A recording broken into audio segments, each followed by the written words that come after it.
This Leadpages review will take an in-depth look at this popular landing page builder. Leadpages has a lot of great features, but poor usability and mediocre design hurt its standing versus the competition. Stephen from MarTech Wiz here, and we tested over 15 different landing page builders and ranked them. Leadpages came in 12th with an overall score of 7.25 out of 10. So we'll break down this score later on in the video, show you exactly how we came to that number. Really important though, before we dive into the tool, you can find all of our in-depth landing page reviews with all the videos and the full rankings at our site by clicking the link on screen or below in the description. This is a massive project where we looked at over 50 different factors, so get the full analysis and also make sure that you download our free PDF buying guide. That captures the most important nuggets that we learned throughout this project, and we want to pass those along to you, and we feel like this is really a must-have for any landing page tool research. Okay, so let's get started with the landing page review of Leadpages and go inside the tool. So this is the dashboard, and it's a nicely laid out dashboard. You have your landing pages under Leadpages. You have your lead boxes or your opt-in forms under lead boxes. And then they have two unique features, lead links and lead digits, which we'll go into later, and you can make them right here. And then to get started with the landing page, the first step is go to the template section under templates. So you'll see that there's two different tabs here, and this corresponds to the two different editors that Leadpages have. The standard templates are for the original editor, and the original editor is what we call a static editor. Then they have 86 templates for their new column-based drag and drop operator, and we'll go into both of these. So really the focus is going to be on the drag and drop editor because that is the newest lead page editor and most likely where most of the development and the focus is going to be in the future. But at this point, most of the templates are for the standard editor, so that's something that you can't ignore at this point, because if you like a lot of the templates, you're only going to be able to use them in the standard operator. In terms of the templates themselves, we feel like they are more or less average. A lot of them are kind of the long, salesy, cluttered templates that you'll see in a lot of long-form sales pages. There's a few of them you'll see are more modern. You'll see most of the newer ones are modern, but when you get into some of the older templates, the visual aspects seem to definitely decrease, and you'll see they start to look a little outdated. However, they do have a vast amount of templates. They have over 200 templates between the standard and drag and drop editor, and then they have another 300 that you can buy on their marketplace, and they're paid, so obviously that's not an ideal option, but they do have a marketplace where third parties can create their own landing pages and have them for sale. And how you do that is you go to show premium here. Okay, so let's just pick one of these and show you quickly how the static editor works. So the static editor is called a static editor because really you can't move or add basically any elements on the page. It's static in terms of the layout. So you'll be able to make some basic changes to the text, to the coloring, but it's not like you're going to be able to move this anywhere. So right now I'm trying to drag and drop this, nothing. The only thing you can do is just hide it and show it. So that's really, in terms of the customization from the elements, that's the only options you have. So very limited functionality, and something we wouldn't recommend. If you don't want to have a lot of options or move a lot of things and add a lot of elements, then we would just recommend using a drag and drop operator, whether it's this or another tool, and just not moving anything and not adding any elements. So you can still do that with really any tool. So there's really no advantage of this over other tools, even though some may say it's ease of use. We really don't see it that way. So we won't go into everything. but we just wanted to show you some of the different things that you can do with the static editor. Pretty much the basics. Add some SEO in terms of mega title and meta description, tracking codes, which you can do on basically any different tool. They're of course mobile responsive. And if you want to do A/B testing, one of the big things is you can only do an A/B test with the static operator and the static templates. So that's something to keep in mind, that if you do want to use a drag and drop template in Leadpages, that you're not going to have the ability to do that. So when you click on the button in the static editor, you're going to have a couple different options in terms of what to do. You can show an opt-in form for a two-step opt-in, which is a very nice opt-in where instead of having the page or the form directly on the page, you can have that open up in a lightbox, and it just makes the landing page cleaner. And according to Leadpages, it also improves conversion. And then you'll be able to, of course, change the color and the text and things like that up here. So let's go into the drag and drop editor and show you how that works. So first of all, you have less templates, but you still have 86 templates to pick from. And one of the unique aspects of Leadpages is that you can sort by conversion rate. So this is a very unique feature and a very powerful feature that you can basically, Leadpages uses all the data that they have. They have over 43,000 customers, so they really have a lot of data on which pages convert better than others, and they allow the users to use that data when they're picking their different tools. So I wouldn't just use this as a criteria, but it's something that you might want to consider. Especially in the drag and drop, there's probably not as much data. There's definitely not as much data with these templates than the standard one, so I think it's probably a better feature with the standard.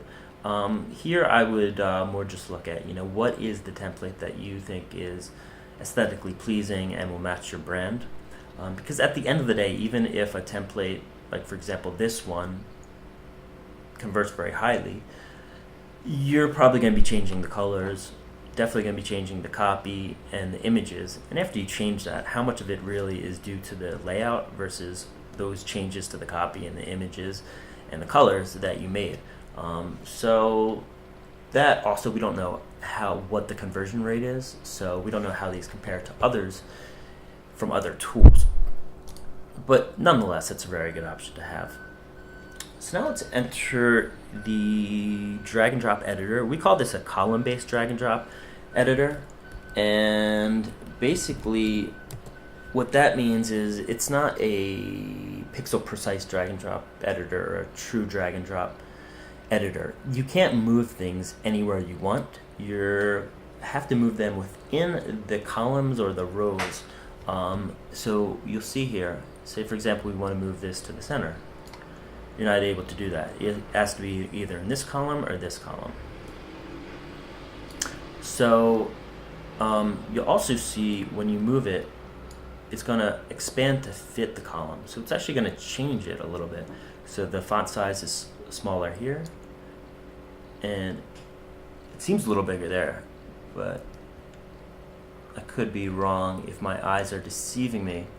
I think it's going to be easier to see it here. So let's move this countdown timer, and let's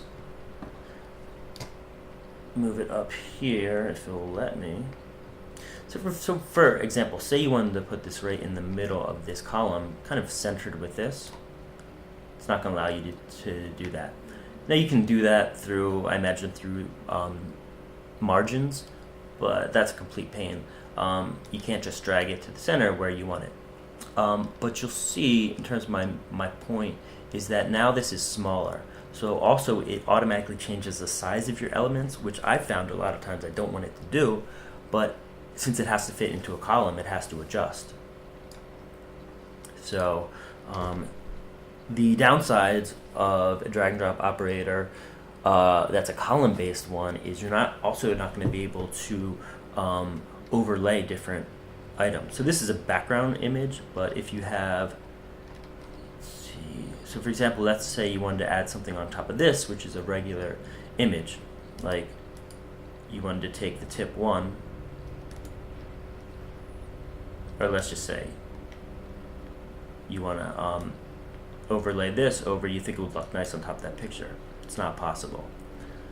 And here also you see you get some unexpected things when you drag and drop in a column-based system. You never really know what's going to happen until you lift your finger off of the mouse and then kind of see where it lands. Okay, so one thing that they did add, which not every column-based editor has, is undo. So that's a very recent addition. And they are improving the functionality. So also one thing they added for the countdown timer is that now it's a dynamic countdown timer. So basically when you hit 0 on the countdown timer, you have the ability to redirect, whether to a Leadpages item or to, you can show or hide different things, or do nothing. So that's a nice option to have that dynamic options within the countdown timer. I would say less than half landing page tools have that option. Now, in terms of the editor also, there's things like design things, like here is exit. Most of the time when you're working in a, let's say we just pull up the style. So most of the time, the arrow button that's here, that means collapse the settings box or the toolbar here. This is actually exiting. So this will exit you out of the whole editor and then take you back to the dashboard. So small things like that should be improved in terms of usability. It just doesn't seem like it's fully baked, and it's a newer offering. But it's still been around since March, and now it's November of 2016. So it is something that, you know, it is slowly getting better, but it's just not at parity with the best tools that are out there. I'm trying to figure out how can you collapse this, but I don't know how to. So let's go into some of the widgets and check these out. You're going to have headline text, button, countdown timer. Let's add a button and see. So one thing, you know, this button's very long. What if we wanted to have it just be like a regular size button, about an inch or two long? Well, you'll see there's no way to size items here, which is completely frustrating when you're dealing with this. The only way that you can size something that we found is that you have to add boxes on the side of it. So for example, we'd have to basically delete this.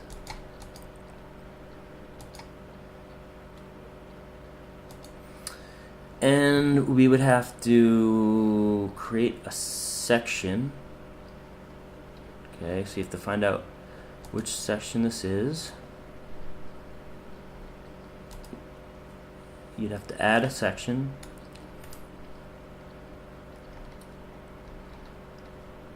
Okay, and that's section 7. Alright, then you need to move it up where you want it, but let's just keep it here. Then you would need to add 2 rows, 2 columns rather.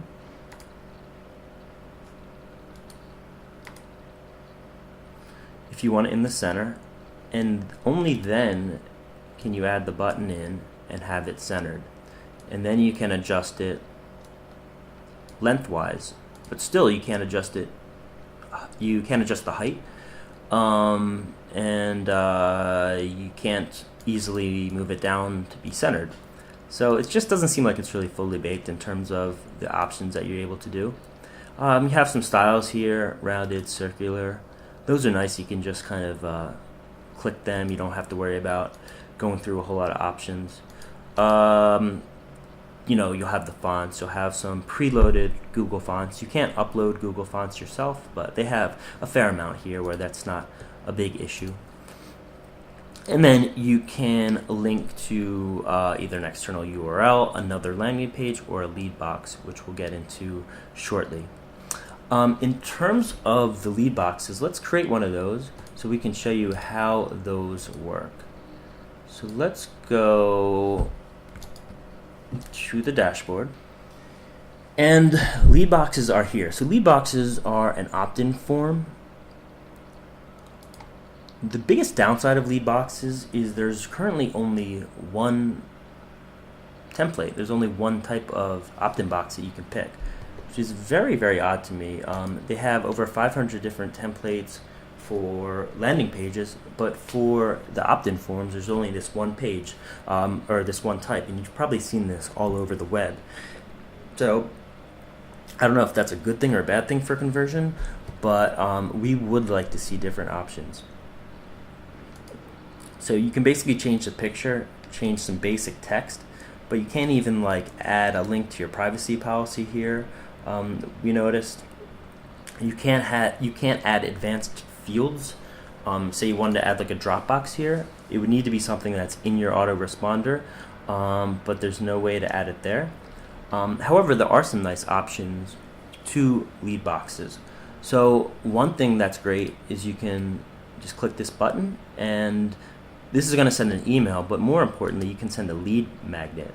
So if you have a PDF that you want to send out to someone, you can just do it. You can just upload it into Leadpages, set your kind of boilerplate thank you email to send the lead magnet to them, and you can do it all in there. So we think that's a really great feature. Let's see. You can also set the thank you page here.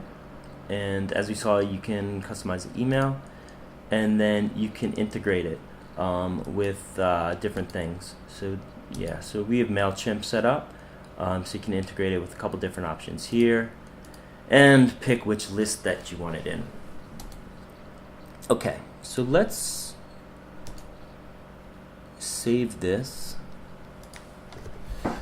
Leadbox1. And now we'll see that you should be able, okay, customize that. And now you should be able to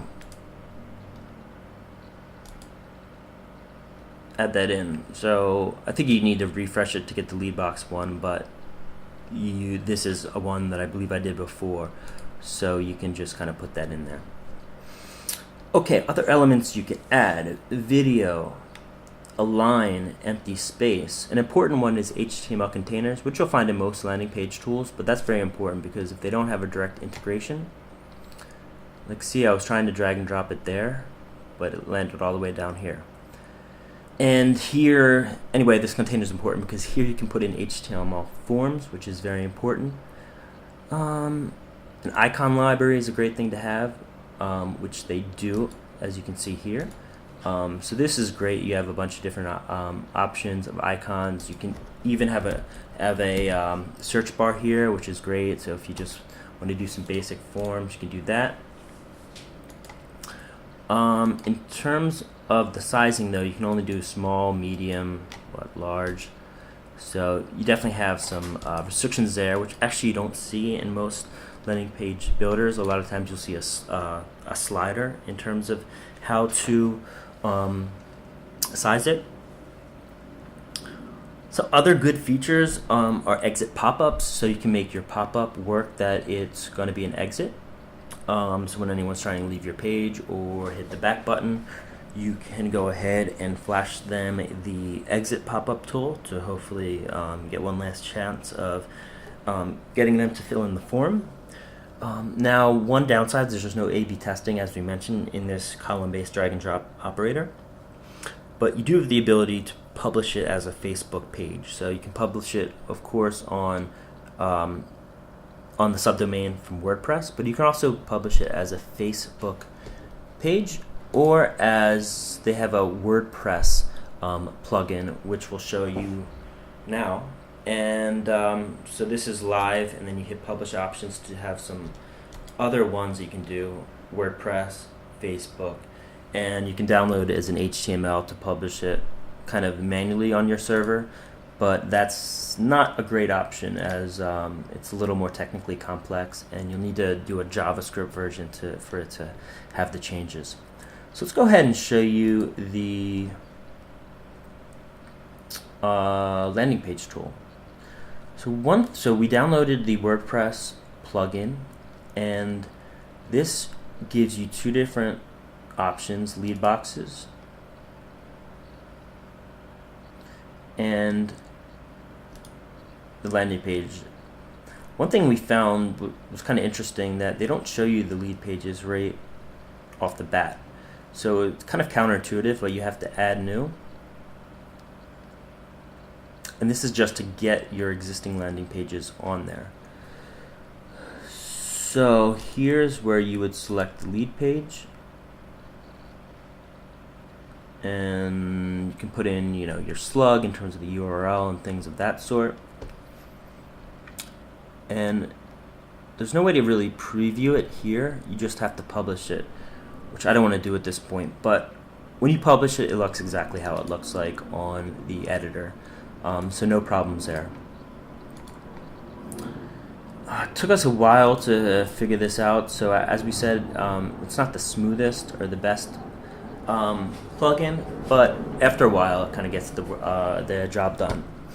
Now, in terms of lead boxes, you have some options here in terms of where you want them displayed, whether it's basically on every page, only posts, or only pages.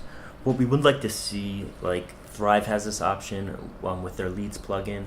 You can do it on categories or tags. You cannot do that with lead boxes here.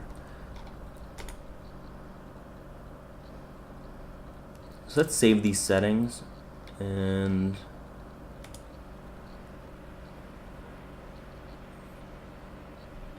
so for example, I would think that when you go to lead boxes, you actually see your lead boxes, but they just seem to have the settings here. So I don't know why they really need a separate line here. Why couldn't they just all be in one? Yeah, and also, where did well, I guess you have to publish it for it to be seen here. So we just found that the WordPress plugin is not really user friendly or very intuitive. At the end of the day, it gets, it's nice to have that option, and once the pages are launched, they look nice, just how they look on the editor, but it's something that we would like to see improved. So let's go back to the templates and show you some other things. So in terms of features, it has a lot of features. If you're okay with the editor not being the smoothest or most polished, then it could be a good fit for you. It does have, like we said, digital asset delivery, Facebook publishing, exit pop-ups, the ability to sort by conversion rate. Those are some of the key ones, as well as the lead. So let's X out of this. Let's show you lead links and lead digits. Those are two unique options that you can do with lead pages. So lead link is essentially a link that you can put into a broadcast email and send it to your list. And when they now click that link, let's say it's a webinar sign up, it's only a one-click opt-in, because they don't have to fill out their email and their name. If they're on your list, you already have that. A lot of links and emails, they require you to do that, which is inefficient and it probably affects conversion rate. So this is a nice option where you can set up a lead link and configure all the settings, and then you just copy and paste it. Basically this link right here, you can copy and paste it into a broadcast email, and then you can simply have people take whatever action you want them to do, whether it's download an ebook or whether it's, like I said, a webinar is probably the mostly used, widely used use case, and just a really nice option to have. So we really like that, and we really like lead digits as well. We don't know how many people are going to use these or how popular they're going to be, but it is a nice option to have. And it's so easy to set up too. So we really think they did this extremely well. So basically, you've probably seen this before. It's like text coffee to 44222, and then you'll be basically added to their list. So you add a phrase. So let's say, so first of all, it has to be unique. So if you put something like marketing, that's not going to be available. But we found it's not really too hard to get a phrase that is available. So marketing one. So for example, as you can see here, you can have, if you're like a presenter or if you're putting it on some signage, you can say text marketing 1 to 4222. Then on that person's cell phone, they're going to get an automatic reply that asks them to send back their email. Then they reply with their email, and then they are opted in to whatever the offer was, typically a newsletter or a sign-in. So those are really good options to have. There's really not a whole lot of features missing. It would be nice to have true parallax background images, an image library, the ability to add custom fonts, an attention bar. But really, in terms of features, they go toe-to-toe with almost anyone, with almost any landing page tool out there. Some of the features, though, you're not going to see on both of the tools. So like we mentioned, A/B testing, they have that feature, but it's something that's only available with the static. In terms of integrations, it's going to have integrations with almost anyone. Being the biggest SaaS landing page tool and having HTML, it's really going to integrate with almost any CRM or email provider out there. Let's go to the price. The price for monthly is $37 per month for the standard plan, and that does not include A/B testing or lead digits or lead links. So if those are things that you desire, you're going to need to get the Pro plan, which is $79. And then they go up from there. For the annual plan, it goes down to the equivalent of $25 a month, and that comes out to $300 per year, a 33% discount, which you'll need to pay up front. And if you go to the Pro plan, it's going to be $588 per year, which is a savings of 38%. Leadpages has a lot of great options. It lacks in the editors. It is improving, so keep an eye on it, but it's going to be a while before it reaches parity with some of the top players out in the market. We gave it a 7.25 out of 10. How that breaks down, that's a 7 for design, a 6 for usability, a 9 for features, and a 7 for price. And this is just 1 out of 15 different landing page tools that we've reviewed. And you can see them all here. Go to this post, you'll see every landing page and how it ranks. Additionally, you can click here for a free buying guide of landing pages. What are the most important factors to consider? Which landing page tools have them? What's the best priced tool out there? What's the best value? So all of those will be answered within our resources at MarTech Wiz. So thank you for watching. Again, this is Steven from MarTech Wiz. Have a great day.